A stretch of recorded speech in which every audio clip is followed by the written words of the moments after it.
Hello students, कैसे हैं आप? आज हम अपना माइक्रोबायोलॉजी का नेक्स्ट बैक्टीरिया करेंगे, जिसमें हम माइक्रोप्लाज्म एंड एल्फॉर्म्स देखेंगे। दोनों ही छोटे टॉपिक थे, तो एक क्लब करके हम एक ही दिन में पढ़ लेंगे।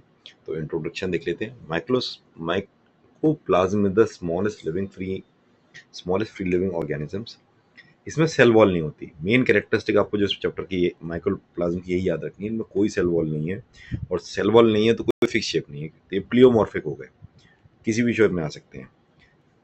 अब क्योंकि सेल वॉल नहीं है तो ये ग्राम स्टेनिंग भी नहीं हो सकती उनकी, और ये बीटा लैक्टम एंटीबायोटिक से भी रेजिस्टेंट हो जाते हैं। और स्मॉल साइज और प्लास्टिसिटी की वजह से ये बैक्टीरियल फिल्टर से आराम से निकल जाते हैं। इसलिए कई बार ये वायरस समझ लिए जाते हैं, लेकिन हाँ, ये बैक्टीरिया है। इसके जो यूजुअल हैबिटेट है वो म्यूकोसल सर्फेसेज है। म्यूकोसल यानी कि जहाँ पे म्यूकस प्रेजेंट होता है बॉडी में। रेस्पिरेटरी हो गए, चाहे यूरोजेनाइटल ट्रैक्ट्स हो गए। अच्छा, इसकी जो पैथोजेनिक स्पीशीज होती है उसमें एम्प्न्यू में होमिनिस जेनिटेलियम और यूरोप्लाज्म स्पीशीज होती है। और आपको मेन पॉइंट ये ध्यान रखना है, wall-less is equal to mycoplasma. ये अगर नहीं लिख के आए तो कोई फायदा नहीं। कल्चर अगर इसको करना चाहेंगे तो इसमें एक स्पेशल मीडिया चाहिए होता है, जिसको हम प्लूरोपिनोमिया लाइक ऑर्गेनिज्म मीडियम बोलते हैं। और इसमें 20% हॉर्स या ह्यूमन सीरम चाहिए होता है, plus extract plus antibiotics. Colonies जो होंगी इसमें वो फ्राइड एग अपीयरेंस देंगी, यानी कि सेंटर उनका डेंस होगा और पेरिफेरी फ्लैट होगी। ठीक है। 2 से 6 दिन के बाद उनकी विजिबिलिटी आएगी, और डाइन स्टेन इसमें हम यूज़ करते हैं। अच्छा, कॉलोनीज को आप लूप के साथ पिक नहीं कर सकते, उनको अगार लॉक के साथ उठाना काटना पड़ता है। पैथोफिजियोलॉजी, इसमें जो मोस्ट इम्पॉर्टेंट स्पीशीज है वो निमोने है, क्योंकि ये वॉकिंग निमोने नाम की डिजीज कॉज करता है।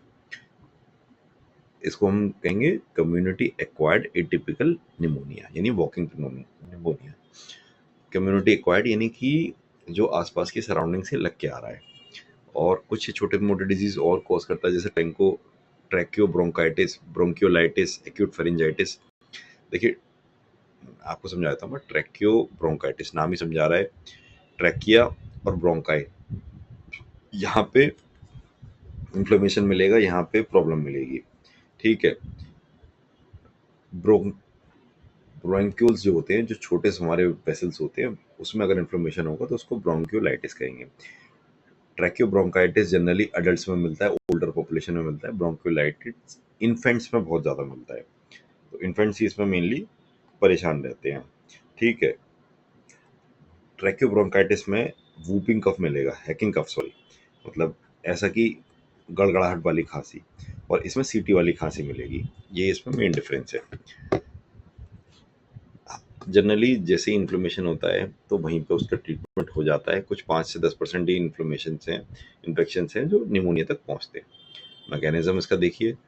सबसे पहले स्प्रेड कैसे हुआ? रेस्पिरेटरी एरोसोल्स, यानी हवा में जो एरोसोल्स होते हैं वहीं पे अटैच हुए, वहाँ पे उन्होंने एडिसन और एक्सेसरी प्रोटीन्स लगाए, और सीधे ये इंजेस्ट हो गए। उसके बाद ये डैमेज कैसे करते हैं? सीलोस्टैसिस क्रिएट करते हैं, यानी हमारे बॉडी में जो सीलिया होता है वो कंटिन्यूसली ऊपर नीचे उसका एक विप लाइक मूवमेंट होता है, ये उसी को रोक देता है और लोकल इन्फ्लेमेशन क्रिएट कर देता है।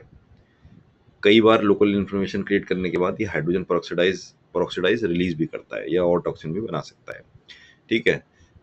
क्योंकि इसका इंट्रासेलुलर रिसेप्शन होता है, तो इसको ये क्रोनिक इन्फेक्शन देते हैं और डिफिकल्ट टू इरेडिकेट होता है। हाउस होल्ड में स्प्रेड इसका कॉमन होता है, और 2 से 3 हफ्ते इसका इंक्यूबेशन टाइम है। ड्रग ऑफ चॉइस इसकी मैक्रोलाइट्स है। मैक्रोलाइट्स में आपकी एरिथ्रोमाइसिन, एजिथ्रोमाइसिन, क्लेरिथ्रोमाइसिन। क्लेरिथ्रोमाइसिन बहुत अच्छा रिजल्ट देती है, और ये इन्फेक्शन बहुत कॉमन है। अगर आपको ये नहीं देना तो अल्टरनेटिव ट्रीटमेंट में आप टेट्रासाइक्लिन, फ्लोरोक्विनोल्स भी दे सकते हैं, लिवोफ्लॉक्सासिन, मॉक्सीफ्लॉक्सासिन। ठीक है। जनरली आपने देखा होगा लिवोफ्लॉक्सासिन का काफ़ी यूज़ किया जाता है।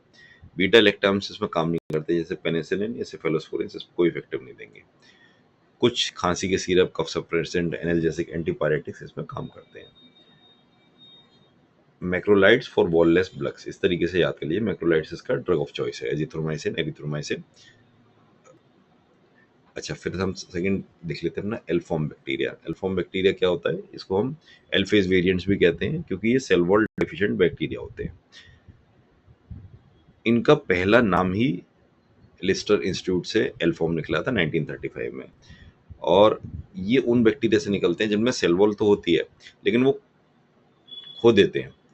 ठीक है। जैसे उन पे एंटीबायोटिक्स का असर आ गया, या इंजाइम लाइसोजाइम तोड़ने का असर आ गया उसकी वजह से। तो एल फॉर्म बैक्टीरिया को हम 2 पार्ट में डिवाइड करेंगे, अनस्टेबल, एन फॉर्म। अनस्टेबल वो हैं जो डिवाइड हो सकती हैं और दोबारा ओरिजिनल बैक्टीरिया बन सकती हैं। स्टेबल एल फॉर्म वो हैं कि जो एक बार बन गए तो अब वो परमानेंटली वॉल डेफिशिएंट ही रहेंगे। इसमें हमारी क्रोनिक डिजीज काफ़ी सारी आ जाती हैं, ट्यूबरक्लोसिस, ट्रिपोनम पेडिलियम, हेलियोबैक्टर, ठीक है, बोरेलिया बर्डोफेरी, बैसिलस एंथ्रासिस, रिकेटेसिया प्रोवोज़ाकी। अच्छा, ग्राम स्टेन में ये ऑलवेज ग्राम नेगेटिव आएगा क्योंकि सेल वॉल है नहीं। माइक्रोप्लाज्म और एल फॉर्म्स को हम थोड़ा डिफरेंशिएशन के देख लेते हैं जिससे कि हमें याद रहे। माइक्रोप्लाज्म में सेल वॉल नेचुरली एब्सेंट होती है, एल फॉर्म में लॉस्ट होती है। माइक्रोप्लाज्म स्मॉलेस्ट फ्री लिविंग है, स्मॉलेस्ट सबसे छोटे, इतने छोटे कि बैक्टीरियल फिल्टर से भी निकल जाए। एल फॉर्म जो होते हैं लार्जर बैक्टीरिया से बनते हैं।